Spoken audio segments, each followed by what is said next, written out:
go by the name of the Illmatical One, Nas. Straight out of Queensbridge, New York.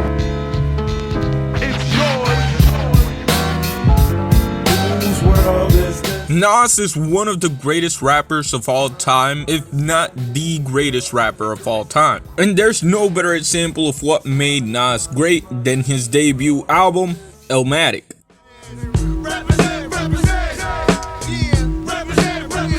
Every once in a while, there's an album that transforms the landscape of music and pushes the art form forward. For hip-hop in 1994, that album would be Nas's Illmatic.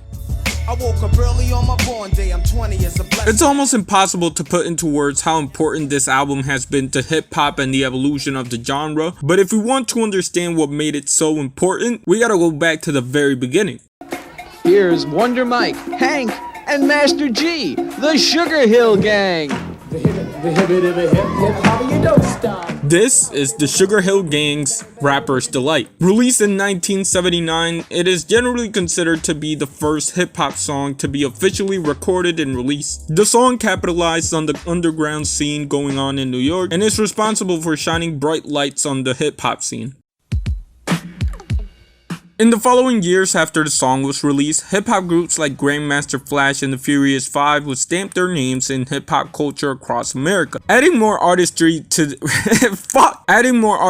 rapping and substance with songs like The Message.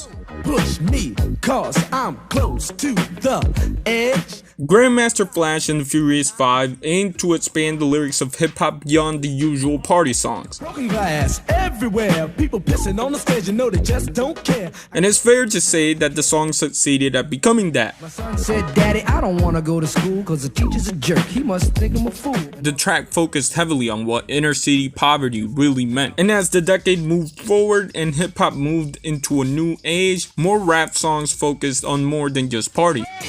I'm expressing with my full capability. Prominent rap groups like NWA focused heavily on expressing political views and their opinions.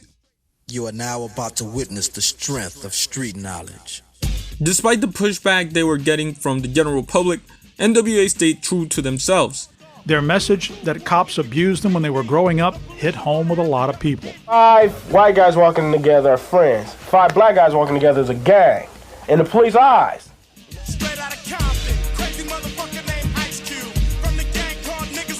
White people and non-hip-hop fans hated NWA. But honestly, that didn't stop their album Straight Outta Compton from being a massive success. And if anything, it probably did help.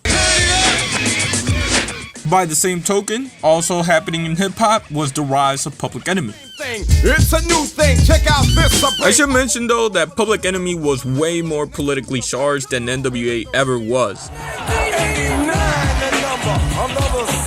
And you can see that in what is probably their most iconic song in Fight the Power. Fight the power. Fight the power. Further exemplifying the evolution that hip-hop was taking and showing that lyrical substance can be an important element of what made hip-hop hip-hop. At the same time as rappers dive deeper into what could be said through the lyrics, the sound of the genre also began to change with groups like A Tribe Called Quest and De La Soul. I know this, so I point at Q-Tip and he states black is black. Both of those groups would center on the positive side of lyrics, blending smoothly with the dreamy vibe that their beats would often carry. However, as we headed into the 90s, it was the solo artists that were now the new stars of the genre. And under this new direction that hip-hop was taking, a young star was rising in the underground of New York hip-hop.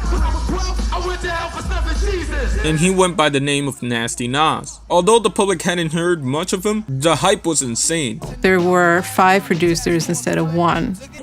We in the laboratory right now. You know what I'm saying? Just finished the LP, Illmatic. Got Primo, my man Jungle, Killer B, LES, Q-Tip, and my man Lost Professor. I was just crossing my fingers that all these producers, P-Rock, Premier, and Q-Tip, I was lucky to have Lost Professor. I got with him early on, and he introduced me to the rest of them. I met Nas through a friend of mine, Lost Professor. No. Nas is nice. I'm putting him on first. Yo. And then just starts kicking the verse. So, and did it in one take. And we would just like, and then I remember when he did the whole take, he goes, well, how was that? Was that cool? You know, all shy and everything. Was that cool? We were like, dude, New York's about to go crazy. Released in 1994, it's almost impossible to grasp how much Illmatic would change hip-hop and rap as a genre. We could focus on the sound of the album. Each track had its own sound and energy, which made for an exciting listen as each producer aimed to create a different experience. With some little nasty, you know what I'm saying? And he was like, yo, that's my man Nas. So I said, yo, tell him I hit him with a track, man. I got something that'll fit just right for him.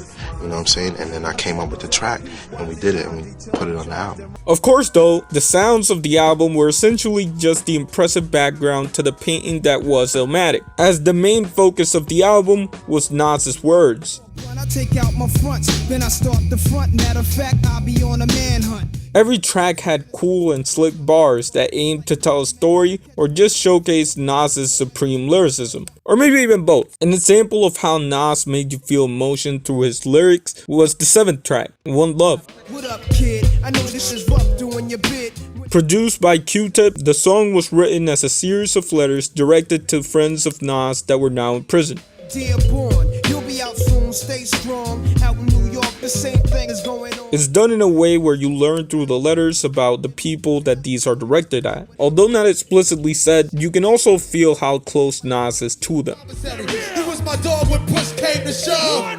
One love. Everything that he's saying has a purpose, like on the first verse when Nas mentions his friend's son. Congratulations, know you got a son. I heard he looks like you, but don't your lady write you? On the surface, you might think it doesn't do much, but it lets you know a lot about the friend. We know that the friend doesn't even know what the kid looks like, and that he's not in the best terms with his mom, and neither is Nas. I was like, yeah, shorty don't care. She a snake too, messing with the crumbs from that fake crew that hate you. Which implies a sense of loyalty that Nas has to this person that this is written for. And unfortunately, the events that happen on the song is something that is way too common for people that don't live the wealthiest life, which at the end of the day is who this song is meant for anyways. I dedicate Illmatic to my man Illmatic Ice doing time for murder right now, and he was kind of like a strong path to follow and look at, even though he got caught up and misled into the wrong situation, and now he's caught in the system right now. I still dedicated the album to him. It came from, friends of mine. He was locked up, and I just started noticing everybody was putting one love at the end. It's like unity together, and never forget that. Other tracks on the album, however, focus on Nas's penmanship.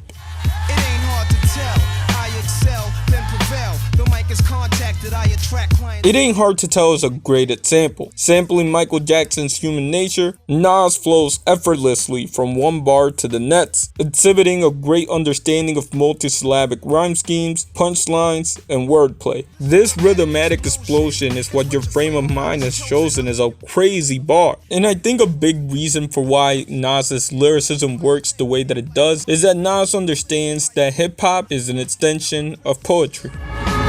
It's easy to freestyle. Freestyle is a hip-hop thing, but I definitely like to give credit to brothers who sit down and write the lyrics and make it more poetry, you know what I mean? And I think that's why when you see Nas break down his own lyrics, you see the love for the artistry that is rapping that Nas has. This is the first time anybody's gonna hear me. It's my first album, and I'm explaining to you how I see myself, how I want you to see me. Wisdom be leaking out my grapefruit troop. Now let me explain that line. Please. So troop is just what we call each other, right? Troop. Right. Hey, what's like up, my troop? gang, my group. My guys.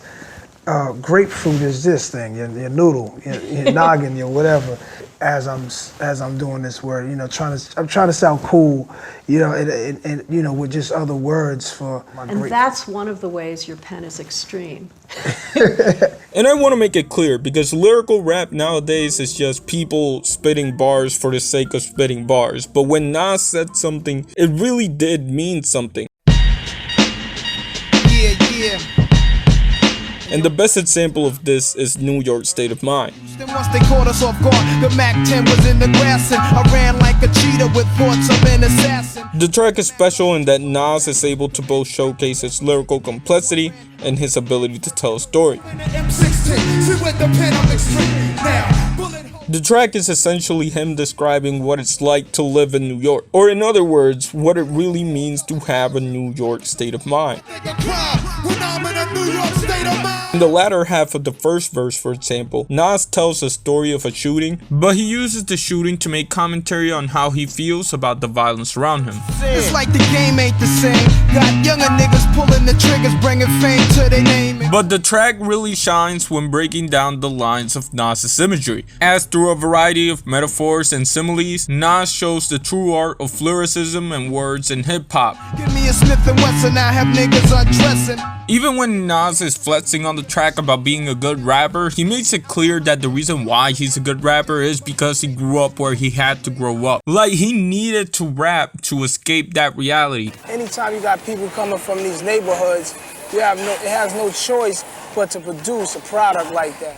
I lay puzzle as I backtrack to earlier times. Nothing's equivalent to the New York state of Tracks like this really show the evolution of hip-hop, because essentially this is the same thing as The Message with Grandmaster Flash and the Furious 5. But you can clearly see that the skills when it comes to rapping are worlds apart. The opening bar of the track goes as follows.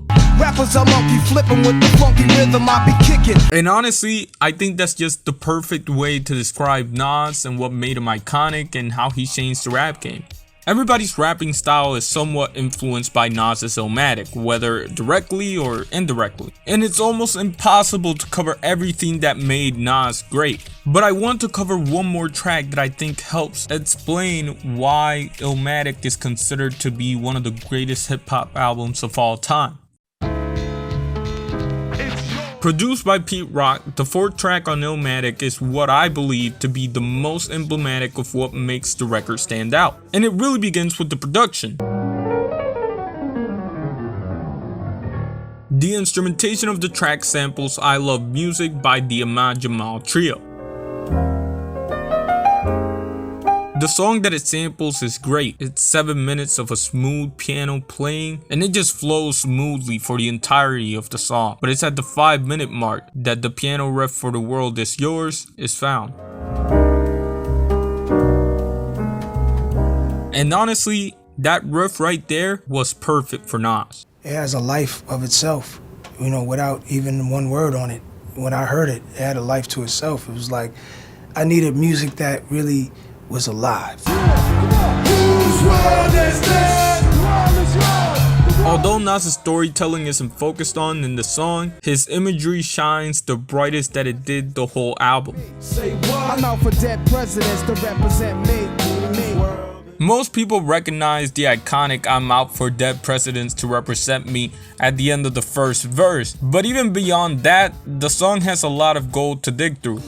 Understandable smooth shit that murderers move with, the thief's theme. In the first verse, Nas says that his rhymes are going past the margin in his notebook. And I really believe him, because the type of lyrics and words that are written here show an insane amount of talent. In my book of rhymes, all the words past the margin. The whole of mic I'm throbbing, mechanical move. And maybe talent isn't even the right word, because it's clear that whoever wrote this put a lot of work into it. I need a new for this black cloud to follow, cause while it's over me, it's too dark to see tomorrow. You don't just get lucky and stumble upon dwelling in the rotten apple. You get tackled or caught by the devil's lasso. Shit is a hassle. Like, I don't know, when Jay-Z was talking about you was using it wrong, I think Nas used every bar on this song perfectly. But even beyond the song and the instrumentation, I think what really makes this song special to me is what it represents. The story of this teenager in New York who found love in the poetry of rapping makes an album that changes the way the art form is made, and although it may have seemed impossible for a young kid, he would soon realize that he could change the world, because the reality is that the world is yours. Everybody make money out here.